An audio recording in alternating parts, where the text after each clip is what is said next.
Basketball fans, welcome back. So prior to the BAL Season 5 tipping off, I released a video and I called it The Harsh Truth about the Basketball Africa League. And in that video, I went ahead and explained a few things, most notable that the Basketball Africa League is a product of the NBA to the African market. And in this one, I'm just going to add on, it's going to be a continuation of some of the things maybe I might have left off, and just to give some clarity on things that as they are. So the Basketball Africa League is a product of the NBA, and the NBA are in the great effort trying to reach new markets.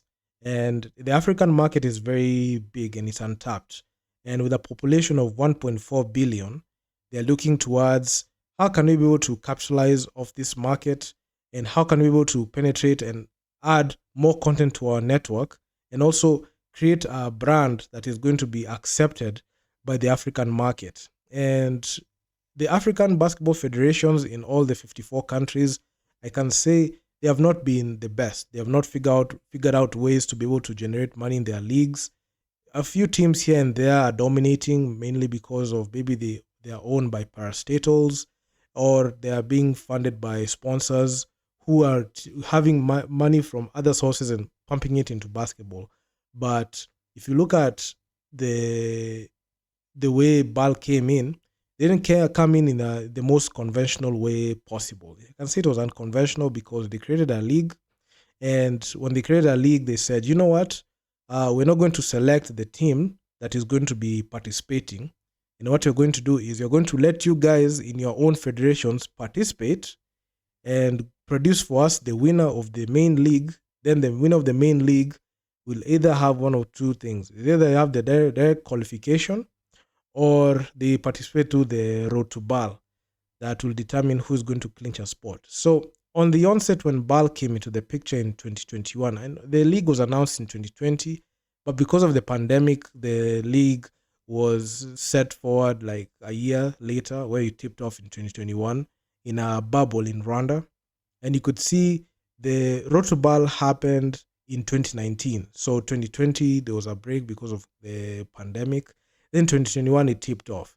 So on the onset, you saw like there were 6 teams that were guaranteed spots in BAL, and there were teams that had to go through road to BAL. So on the onset, you could see there was some unfair, team selection there. And the thing that still amazes me is, why is it that all the, like, there are not even all of them, but like 6 teams have guaranteed spots. I know through the years they've tried to explain, if the BAL has tried to explain away and say, these teams are finished well. They finished better in like in the postseason, and that's why we picked them. So that's the reason as to why they have automatic, playoff berths. But through the years, we have seen like the Basketball Africa League kind of expose themselves, especially in season 2, where we saw the BAL Combine happen in Paris, France. So the Basketball Africa League, which is supposed to feature top African basketball players in their respective countries, their BAL Combine being held in a country in Europe. So that is the first red flag. And at some point, I even questioned it and asked myself, is the only thing African about the Basketball Africa League only the name Africa? Or they're just trying to show that they're African? They're trying to show that they are representing Africa, but they go about doing things their way. So the thing is, the Basketball Africa League being a product of the NBA, the NBA and FIBA, they directly control everything BAL. And they are the ones who are the primary decision makers. We saw how BAL dealt with Dynamo when they violated the kit that they were given in the first in their go around. They put like heavy taping on the Visit Rwanda because Rwanda and Burundi had some issues, and which subsequently led to them getting removed from competing in BAL. And also somewhat they got blackballed because, fast forward from BAL season 4 to what happened in the road to BAL last year, we saw Urunani become the third best team to finish in road to BAL, but the wild card was given to MBB from South Africa. When they only, in 3 games that they played, they only had 1 win, while Urunani finished third. Urunani couldn't get it, but MBB got the wild card simply because the BAL will host their playoffs in South Africa. And MBB is from South Africa. So MBB, I just want to tell you, if anyone who's tuning in and is following MBB basketball, just know that your position was given, not earned. So that is one thing that I must say. And the teams that have the best infrastructure always get preferential treatment. We saw what has been we saw what has happened with Rwanda with the BK Arena, Dakar, Senegal. If it's Egypt at the time, you could see the teams were they had like special treatment there because they had better infrastructure. If BAL were going to host your team or host the games there, your team had to be there. We saw it backfire spectacularly in BAL season 4 when the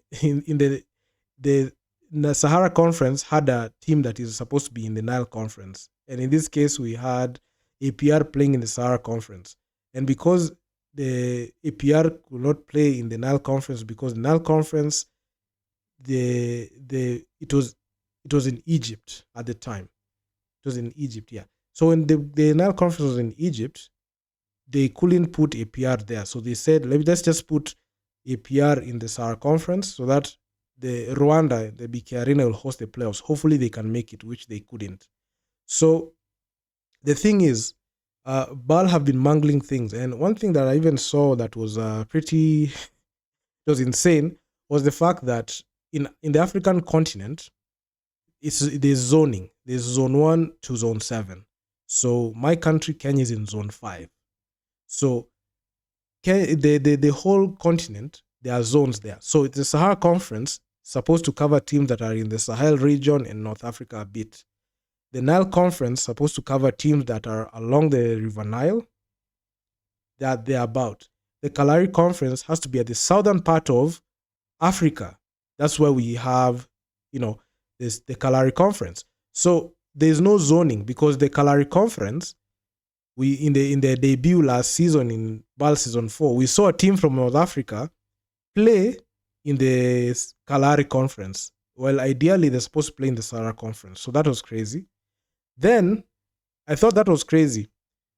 We saw APR play in the Sahara Conference, and ideally they're supposed to play in the Nile Conference. Yeah, that was crazy. Then Burundi played in the Kalahari Conference, while in fact they're supposed to play in the Nile Conference. So there was no respect for zoning. And these people in BAL took it even further. They said, you know what? The Kalahari Conference, it's going to be a name, and you're going to just play the Kalahari Conference in Morocco, the northern part of Africa. And we're going to say, you know what? The BAL playoffs will be in South Africa, so the Kalahari Conference had to be pushed up. So there's no respect for zoning, and the conferences mean nothing. It's like saying the Boston Celtics will play in the West, or the Lakers are going to play in the East just because we said it. That's the thing that is throwing off a lot of people. So I highlighted this when I was making that video, but man, this was just crazy. Then you'll see that the Basketball Africa League, the way it has been tailored, only 12 teams can make it. So 6 teams get automatic BAL, participation, direct qualification to BAL. Well, the other 6 teams have to fight for it. Not even 6 teams, but 6 slots, where about 20 to 25 teams have to fight for it. National teams, not national teams, but club teams from different nationalities have to fight for those 6 spots. So it's very difficult to be able to, qualify. And the teams that are lucky enough to have like very good stretches to be able to qualify, it's luck. Majority of the time is good game plan and luck. So bringing you a total of only 12 teams that are eligible in qualifying. Out of 54 countries, only 12 can qualify. So there's a huge chunk of countries that do not relate or do not even connect with anything BAL. They don't understand why we should follow BAL if our country is not represented there. So that's that huge problem. So there's that alienation of teams. You're making it a premier. The BAL is supposed to be a premier league where the top teams, not even a premier league, but a Champions League where all teams who are champions converge so that they can crown the champion. So there's that lack of audience because there are a huge chunk of African teams can't watch it because like 35, 37 nations in the continent can't tune into BAL because their team is not there. And majority of the times, teams tune in to watch to celebrate their teams, regardless of the outcome. Whether they're going to play 1 game, 2 games, or 3 games, they're not gonna make it. I know BAL, this is their 5th season, but they have to figure out a way to be able to expand and add more teams, add more locations, add more things. But I know BAL, as we speak right now, I don't think they make money like that because they are fully catered for by the NBA and FIBA. And the NBA is a massively wealthy league. And the NBA owners and all those guys who are the key decision makers in BAL are looking at this situation closely, especially at a business perspective. Will we see a multiple like BAL expansions, expansion like making it bigger? We had to find out because this is the 5th season of BAL, and there's only been it's only been the same. The only thing that they have done is just add more locations. They've added the 3 conferences at this point. So I would start with, it was just NEL conference, SARA conference, then the playoffs. So the addition of even the Kalahari conference shows me maybe they're thinking of expanding. But all in all, this is not a product that is tailored for the African market per se. There's a lot of NBA influence and not all NBA culture that is being used to tailor it for the African audience. But the issue is Africans are not taking it like it's theirs because it's being controlled by them. I know it's nobody's fault. It's not NBA's fault, it's not FIBA's fault. But all I'm just saying is this product is a product from the NBA and FIBA to Africans. It's not an African product. An African product will have been if the 54 federations in our continent came together and formed a league. Now that will have been an African product. But because African federations are not united, and because basketball, even sports in general in Africa, is not profitable, that's the main reason as to why we rely on outside help to come in, intervene so that they can create something for us.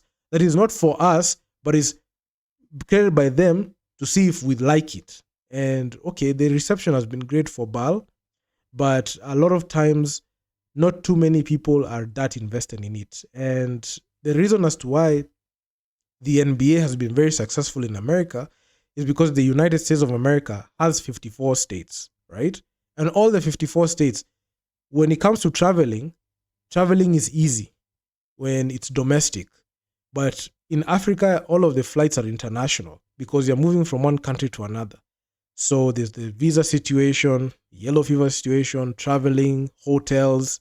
And considering the fact that there are not too many flights in Africa within the continent, not outgoing, not from a country internationally, but within the continent, there are not too many flights. So the fares, so the airfare is very high. So majority of the people don't find it flexible for them to travel. Yes, there are a handful of people who manage to travel, but there's not enough money to go around for people to be able to go out of pocket and pay for an air ticket to fly to watch this team.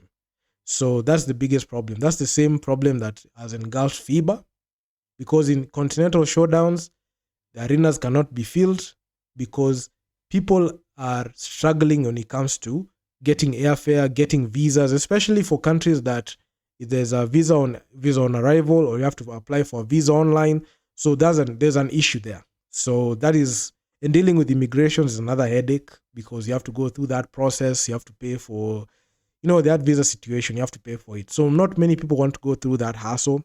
And that is the reason as to why even the arenas, they're dominated by the home fans. There are not too many traveling people in there. Unless I'm wrong, because if you look at the arenas, they're not filled to capacity. The arenas, like we have seen, the Dakar Arena is about 17,000, 18,000.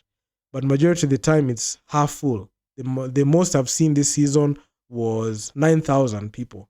Even the 10,000 mark is not there.